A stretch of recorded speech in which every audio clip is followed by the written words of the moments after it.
Hi there, this is Stacey Barr, and with me is Harald Matzke, who, along with his team, is one of the shining examples of how to implement great performance measures the PuMP way. Now, I met Harald a few years ago as he's CEO of a company called Cubus in Germany, and I met him at a PuMP workshop that was hosted in the Netherlands, actually, by a very clever BI company called Nova Silva. Now, shortly after that workshop, Harald invited me to run the PuMP workshop for his clients in Germany, and it was at the beautiful Schloss Weissenburg, which is a gorgeous German castle on top of a hill. It was breathtaking. Now, a bonus for me was that while I was there, Harald and his team invited me to come and see their measure gallery. Now, their measure gallery is what we use in step 4 in the PuMP blueprint, the measurement process, to build buy-in of colleagues beyond just the team of people that develops the measures.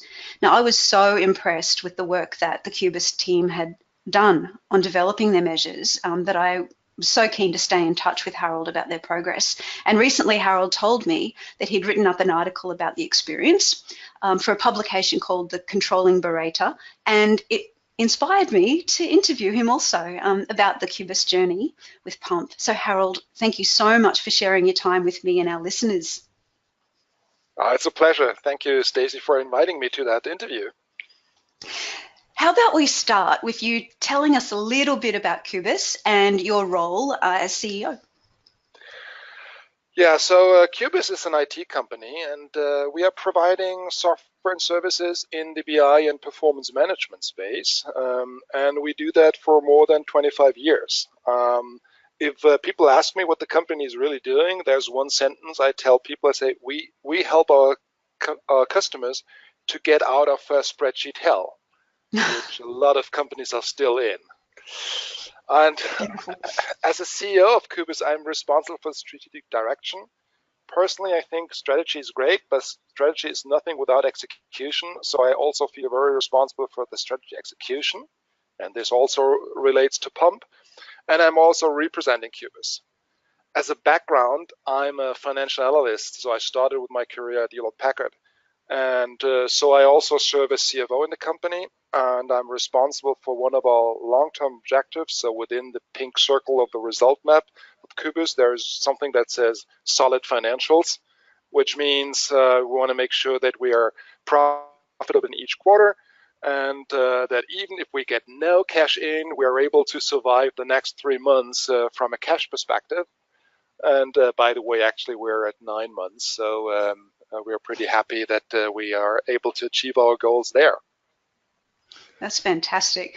For our listeners, Harald, not everybody may be familiar with the results map, and that is step 2 in the PuMP blueprint. It's a tool that we use to map out the results or goals that exist at different levels in a company.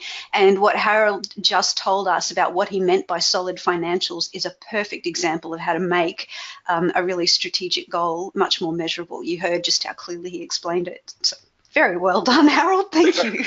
Thank you, and I'm proud that I can do it in one sentence because yes, that is something that I learned through the PuMP process. That it's really important to find results and measures that you can explain people, even doesn't knowing anything about it, in very short time and in pure natural language. This is a very important thing. And it helps people to absolutely understand what we are all working for. So I'm pretty happy about that. So yeah, sorry, I'm so deep down in PuMP that I might use things that other people will not understand. So please, Stacey, then help me out to explain that. And I think personally, step 2 is the most important one. That's the one where I pay most attention to if I guide teams through that PuMP process. If they are aware what the real results are, then they are half done. Everything else flows from that point. It really does. A lot of people say exactly what you've said about step 2, Harald. So maybe you can give us a little background then about what brought you and Cubus to PuMP. Like how long have you been using it and how did you find it, that kind of stuff? Okay, so as you mentioned, we first met in this PuMP workshop in the Netherlands, and Michel Decker, who is a very good friend of mine and also a business partner with his company Nova Silver, he invited me to their workshop. He said, like, you need to see that. So I trust him without knowing a lot about it, and I went there, and I was very impressed. I'm in the field of performance management in BI since 25 years, or in that on those days it had been 20 years, and I was very impressed. And a good example how impressed was that when returning to the office, in the next management meeting, I told them, look guys, I will explain you why our vision and mission statement is so weaselly that people don't really understand what we really mean with it. So we sit together and de-weaseled our vision and mission statement, turn it into clear, natural language that everyone can understand. And this, at the end of the day, were, like you mentioned, step 2, the first 2 circles with the long-term objectives and the strategic objectives. And that was the starting point for PuMP, and that was in the beginning of 2014. So it's a little bit like nearly 5 years that we are now working with PuMP, and we are very happy with it. That is a fair while for sure. So, but when you implemented PuMP back then, you didn't do the whole company all at once. So whereabouts did you start with doing a full implementation of PuMP? You know, we choose the challenge. We did the toughest part first, which in our case is development. You know, developers in an IT company, this is a good mixture between engineers and artists. And normally they hate performance measures. They don't want to be measured at all. So it was a tough job first to convince them that it makes sense to do that.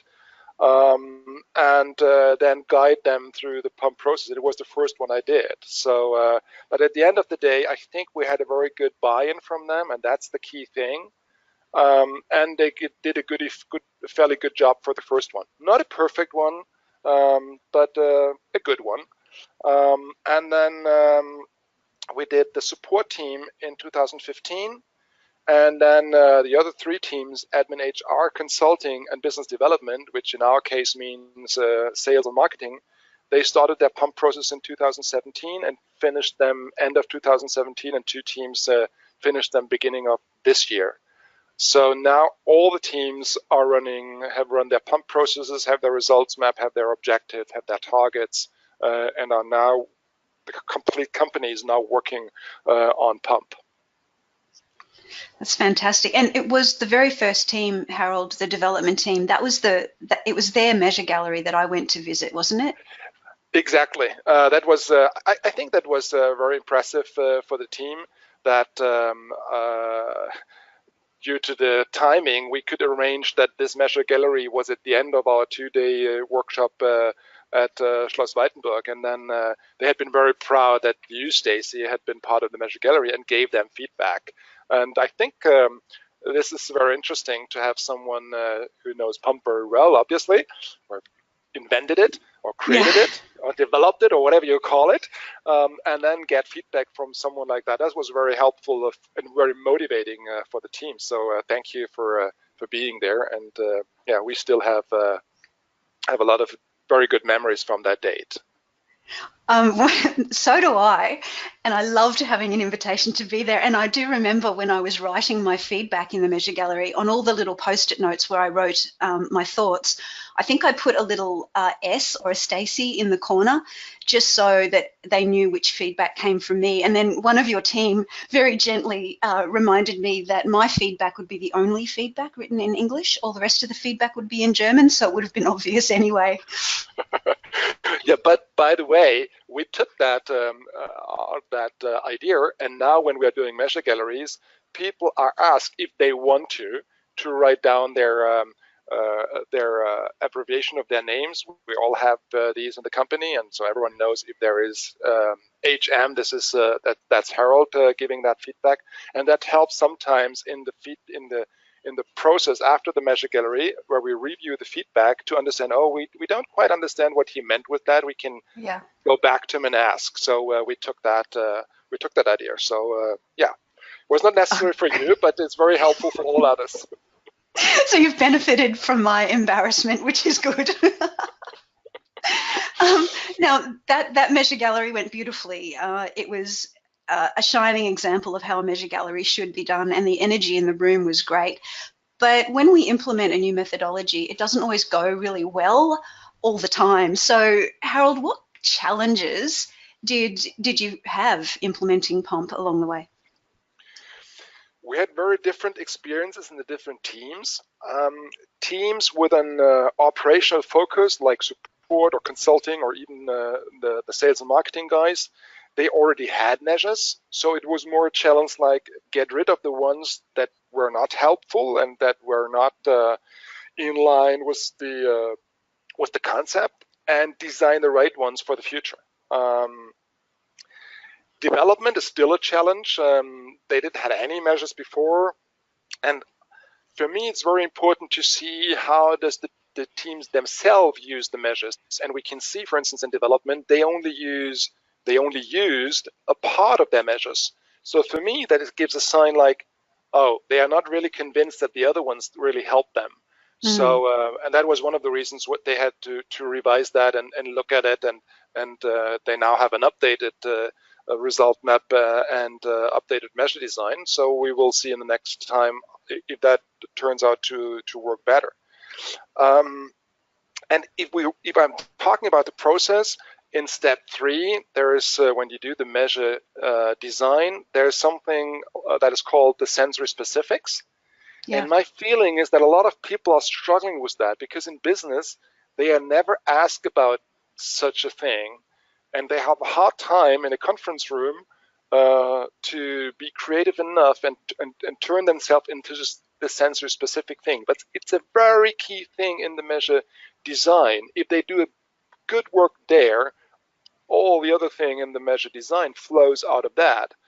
So I always insist them, hey, think about it. How does that smell? It doesn't smell in business. It smells. What can you hear? What can you feel? And all those things. So to turn them into that role, but that's a real challenge. But if the guy does a good job and the team does a good job, then it really pays off. That takes practice, though, doesn't it? The sensory specific part of measure design. I agree with you. When I put that in there, it made all the difference to the quality of measures that we could come up with back in the beginning days of PuMP. But it does take practice to use that sensory language, and the more we practice, the better we get at it. And I'm glad you said that it's important, Harald, because just because it's hard doesn't mean we should stop doing it. And you know, in addition, we are Germans, so we are maybe not the most emotional country in the world. More like rational and always try to be very smart and those kind of things. So sometimes we have a hard time with the sensory specific, but we need to change as well. So we get to it. But also Germans are famous for how precise they do things. So I think if anyone's going to stick with it and master the sensory step, it's going to be you Germans. We'll do our best. Great. Okay, so thanks for sharing some of the challenges with implementing PuMP. I guess it's also useful for us to look at the flip side and what has worked well for you with PuMP. Why have you kept using it after all these years? For me personally, the most important thing is that we are able to get to turn the company into a result-oriented company instead of an activity-oriented company. This is one of my very favorite things in PuMP, that it really gets crystal clear. And if I talk about results, I don't mean financial results, which had been guiding us for 20 years. Maybe for the CFO, financial is important, but not for people in support, in consulting, in admin development. They need to contribute different results that, if they do it well, we will be successful at Cubus. And if we are successful at Cubus, we will have good financials. So financial success is a consequence, but it's not the objective. And that's something that PuMP helped us to develop this mindset. And then the other thing is the process. The process went very well for us. As we just talked, Germans are structured, so this process gives structure. And the most important thing in the process for me is we create the buy-in. You talked about the measure gallery. This is the important step where we create the buy-in, and this is very important for the success of the performance measurement system later. So I think these are the two aspects. The process helps to run through it and make it an efficient process, and the result orientation makes an effective process. And those two things are very key in my mind. It helps us, and it is obvious that we will continue with PuMP in the next years. Harald, I know that a part of your specific approach to maintain the buy-in is that when a team is struggling with measures or coming up with measures that you don't necessarily agree with, you have a very particular way with how you handle that. Would you mind talking about that a little bit? Yeah, sometimes, if you're 25 years in that business space, you see results, you see measures, and you think like, oh, that's not good. And then I, as CEO and CFO, I have two options. I can tell people, oh, that's not good, change it. And that's the hierarchical old way. Maybe we'll talk about that in a couple of minutes. Now I think we need to do it differently. The teams themselves must make the experience that this doesn't help them to create good results. This must be done by experience. And this takes a little bit more time, but if it takes more time, don't mind, but they will then change their results and their measures. That was happened with the support team and the development team beginning of this year when they changed their result maps and measures. And this will help them to create a better example, to get a better implementation of PuMP. And I'm totally convinced that this must be a self-experience by the teams and not something that anyone from a hierarchical perspective tells them that they have to do it differently. I think you've handled that so well and better than a lot of leaders probably would have. And I love it so much because one of the things I really believe in with measuring organizational performance is that the buy-in or the ownership that people have for their measures and using them is much more important than the sophistication of the measures or how right the measures are. And you just live that 100% beautifully. Now, so Cubus has been using PuMP since about 2013, 2014. What is the biggest difference that PuMP has helped you create now in Cubus, Harald? I try to put that story short because we had a big change done beginning of this year. This company is 25 years old. We lived in a hierarchical structure. The two founders, so Thomas and myself, we had been the top leaders, and we had a team leading structure as a second level. So each team had a team leader, and so that was the management team then. And now we believe that the hierarchical leadership model is not what we need for the future. Today, hierarchical leaders, they need to have a big set of skills, soft skills, business skills, technical skills. They need to be close to Superman and Superwoman.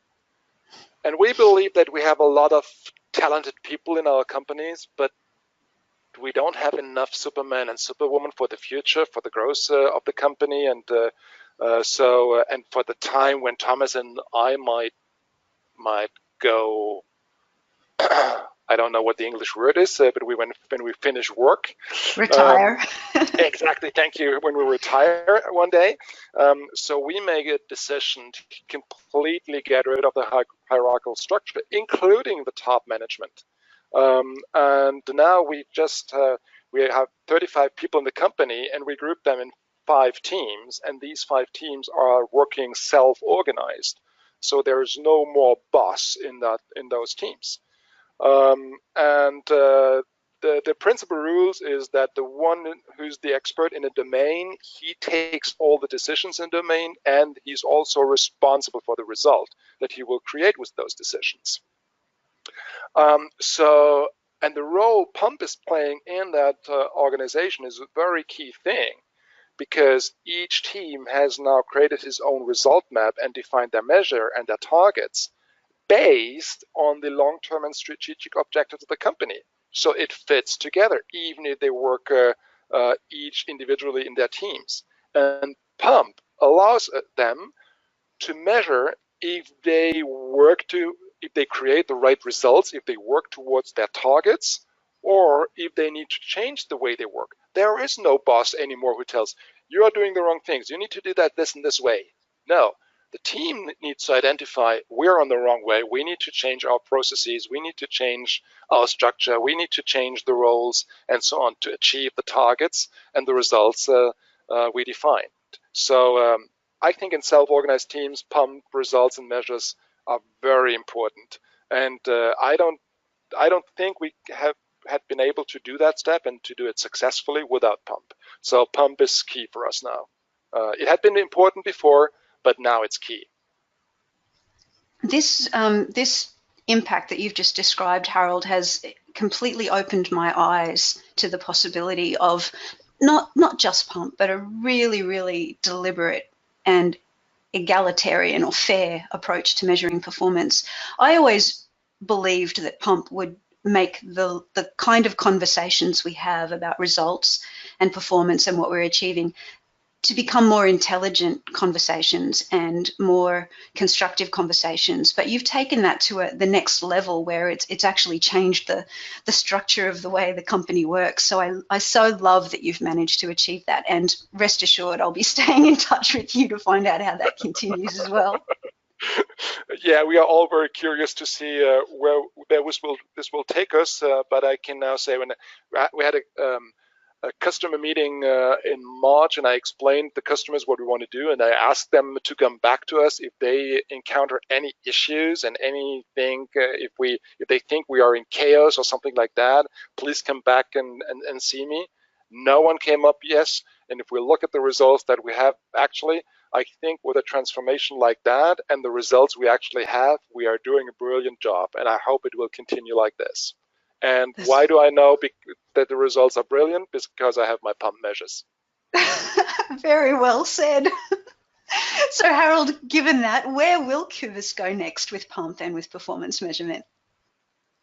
Yeah, I like always to do some comparisons. Germany is a football maniac country. We did not very well in the last World Championship, but we will do next time. Yes. And we are always saying that after the match is before the match. And if I turn that into PuMP, I would say after PuMP is before PuMP. So we plan to revise our long-term objectives and strategic objectives next year in the first half. So beginning of 2019, we'll start that process. And we have finished that, then the teams need to revise their result maps and measures accordingly. So I fully believe that PuMP is a constant process. It's not a one-time event. If you have done that one time, and if you want to continue, business is changing, objectives are changing, so you need to adapt that to make it a live thing. But like many other processes, must pay off for the teams, and that's an important thing to look at. Are they really working with it? Do they take that serious? And if not, I'm pretty confident that we didn't introduce it well enough, and then we need to revise that.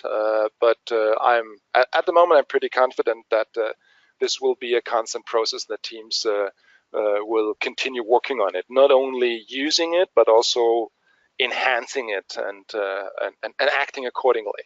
Like you mentioned in one of your books, when you said the result of the measures need to create actions. People need to act if they see the results, and I think that's the key thing. That's what I will have a look at and make sure this happens. And then I'm pretty confident that we will continue for a long, long time with PuMP.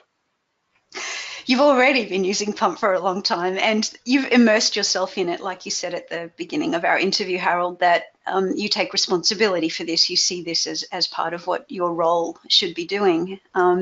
So you have a lot of personal experience with PuMP over these years. I'm curious what are your final words of wisdom for others about PuMP? First of all, I don't see myself as a wise guy, but let me talk a little bit about my experience. If I look how performance measurements is working with in other companies, I would give the advice to say don't follow or trust external consultants that tells you how you should measure your performance.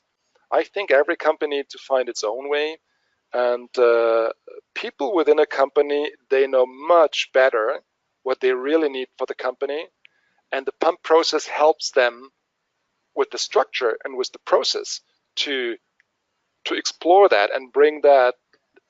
It's like it's under the water, and the PuMP process allows it to bring it on the surface. And I think people should trust their own competencies. They know better. No external consultant can do that. And maybe use external consultancy to guide through the process, but that's it.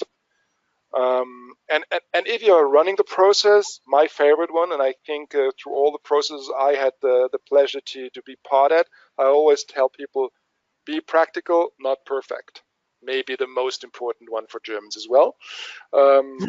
And the other one that I like is the be a brutal minimalist, is the other principle I love.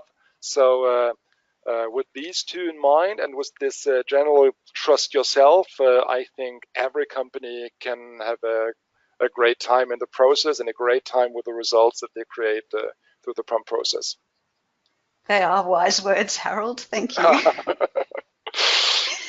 Now, you've shared some contact information that I'll publish along with our interview today, but maybe just the one piece to give now verbally would be the cubus website, if that's okay. Yeah, that's cubus.eu. That's our primary website. And yeah, if you share the contact data, if anyone has additional questions to it, feel free. I regard myself as a part of the PuMP community, and if I can help everyone out of a situation, no problem, feel free. Please see that there are some time differences to other areas in the world, but I will do my best to respond as quickly as possible. That's very generous, Harald. Thank you so much. And thank you so much for sharing your time to have this conversation with me. I am thrilled that you've done so many great things with PuMP, and it's had the effect in cubus that it has had. And just I think you've shared some brilliant tips and advice for other people who are wanting to get a better handle on performance measurement and making it work. So Harald, thank you so much. Thank you for having the opportunity of talking to you and making this interview. It was a pleasure for me, and thank you, and I wish everyone who listened to that a great time with PuMP.